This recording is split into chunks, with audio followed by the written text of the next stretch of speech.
माणिकराव कोकाटेंच्या मंत्रिपदावर टाच येण्याची शक्यता। मकरंद पाटील किंवा अनिल पाटील यांची कृषी मंत्रीपदी वर्णी लागण्याची शक्यता। लोकशाही मराठीला सूत्रांची माहिती।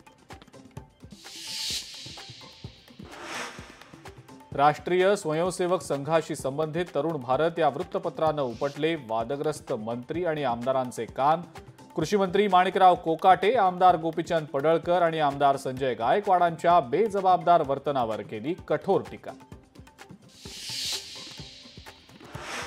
शिंदेंच्या नगरविकास खात्याकडे फडणवीसांची नजर असल्याची जोरदार चर्चा। मोठ्या निधीसाठी फडणवीसांची आता मंजुरी लागणार असल्याची सूत्रांची माहिती।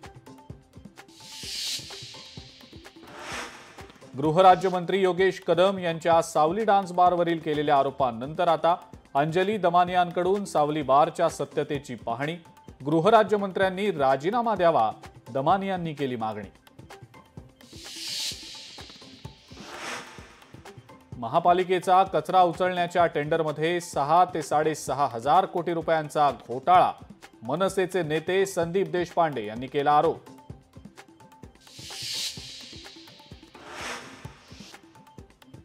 हिंदी ही आधीपासून राज्यभाषा म्हणून घोषित। हिंदीनंतर साधारण 10 ते 11 वर्षांनी मराठी ही राज्यभाषा म्हणून घोषित।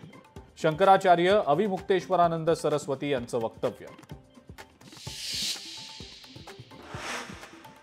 कबुतरांना दाणे खाऊ घालणं हा सनातन धर्म। कबूतरखाने बंद करण्यासंदर्भात सरकारशी चर्चा करणार। शंकराचार्य अविमुक्तेश्वरानंद सरस्वती यांचं वक्तव्य।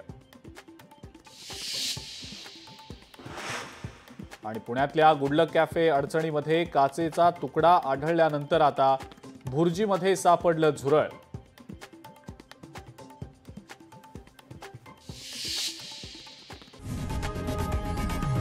लोकशाही मराठी ऐका, पहा, जागरूक रहा।